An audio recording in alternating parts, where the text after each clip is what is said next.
Porque os digo que si vuestra justicia no fuera mayor que la de los escribas y fariseos, no entraréis en el reino de los cielos. El capítulo 5 del libro de Mateo es el comienzo de lo que es, sin lugar a dudas, la predicación más prolongada realizada por Jesús, y se le llama el Sermón del Monte. Este capítulo 5 comienza con las 9 bienaventuranzas. Las primeras 4, según mi entender, se refiere al estado actual en el cual se encuentran los discípulos. Las próximas 5 afirman una palabra profética de parte de Jesús, de lo que deparará el futuro para los mismos y para todo aquel que crea en Él como su Salvador. Jesús llamó a sus discípulos en aquel momento la sal de la tierra. Además, les dijo que eran la luz del mundo.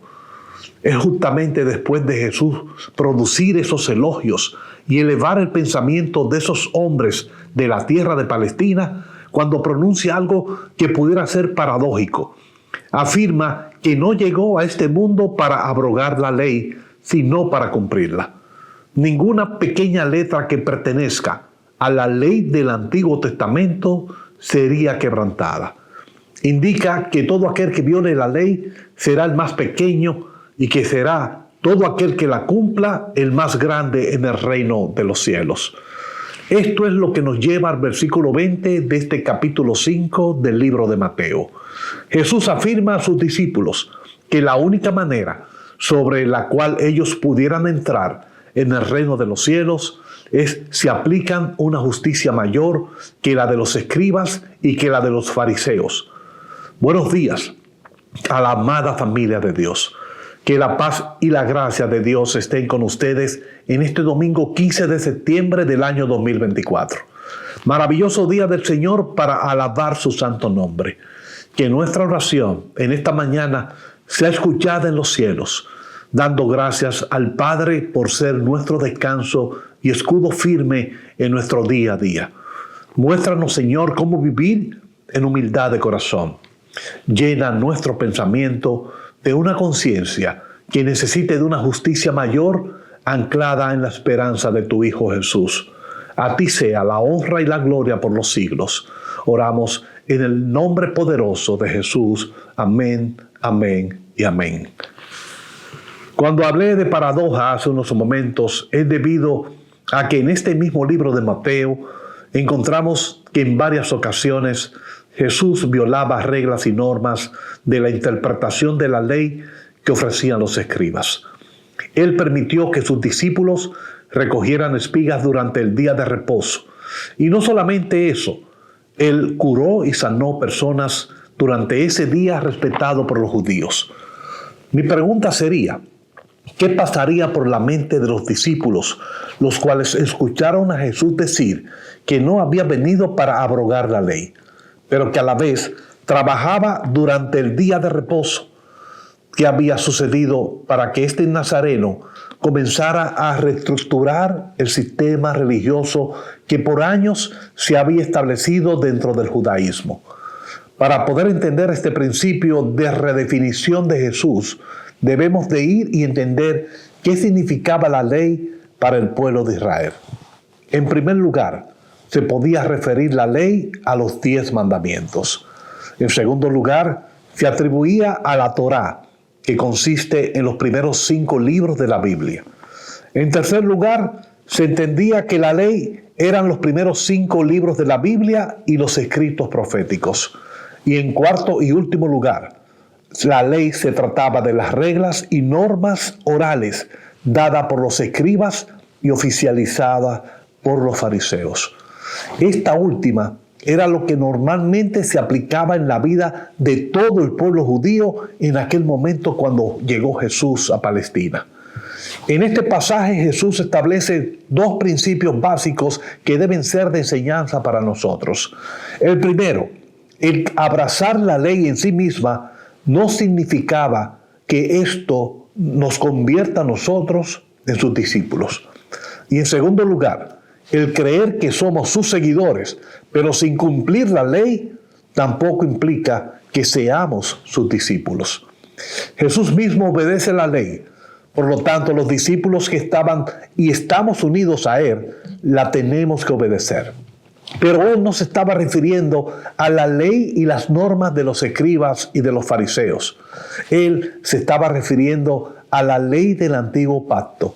Se refería a las leyes del Antiguo Testamento, a las cuales se supone los fariseos y los escribas estuvieran atados, pero sin nuevas normas y sin nuevas reglas. La ley iba a permanecer, pero no sería suficiente cumplirla. Haría falta algo más. Jesús hace una afirmación.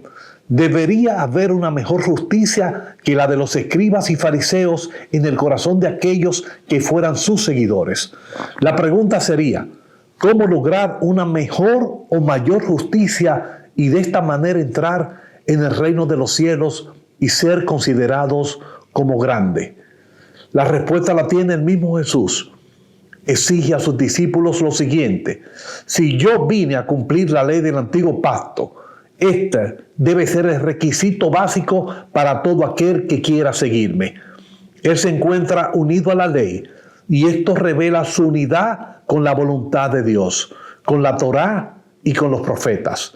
Jesús no tiene nada que añadir, pero sí tiene que redefinir el guardar los principios dados por su Padre y los rediseña alrededor de su figura.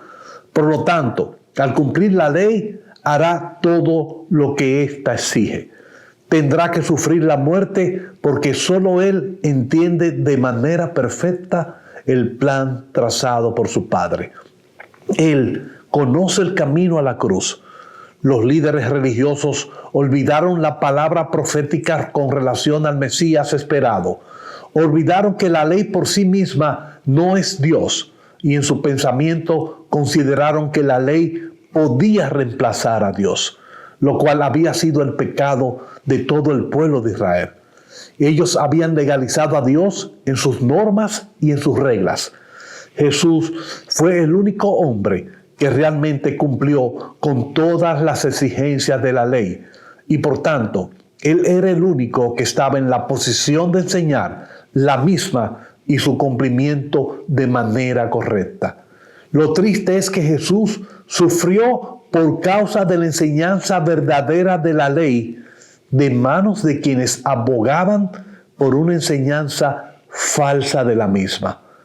Él muere como un blasfemo, como un transgresor de la ley en la cruz. La única manera de que la ley pudiera ser cumplida era que Jesús fuese crucificado como un pecador.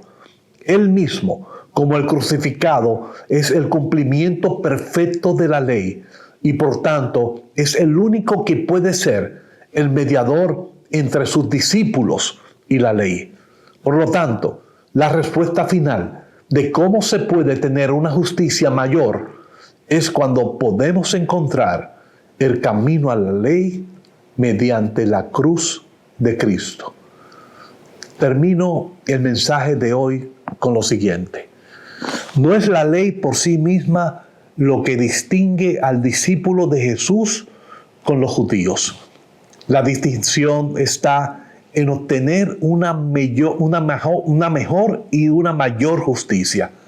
Esta debe de ceder a aquella que practicaban los escribas y los fariseos y que lamentablemente es todavía practicada por muchos. Eran y lucen ser hacedores de justicia, pero no hacían ni hacen en el día de hoy de la misma su modelo de vida y de su carácter. La justicia consistía en un cumplimiento literal de normas y reglas. Para ellos, su justicia era su gloria. Sin embargo, siempre había un incumplimiento remanente que tenía que ser cubierto por el perdón. Por lo tanto, su justicia seguía y seguirá siendo imperfecta.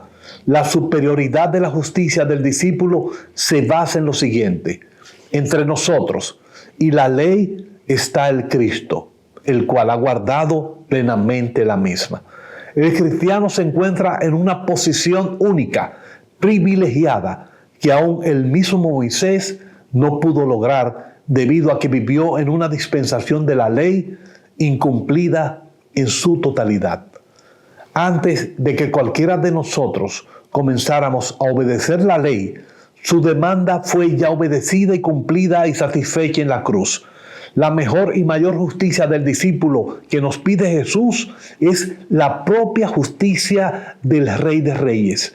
Ser partícipe de esta es lo que logra una perfecta y verdadera comunión personal con Dios. Jesús no solamente nos brinda su justicia, sino que Él mismo es la justicia. Y eso, mis queridos hermanos, es lo que da el título al mensaje del día de hoy: la verdadera justicia. Esa es la corona que promete Jesús en las bienaventuranzas. Se trata del reino de los cielos, el cual se logra solamente permaneciendo bajo la cruz.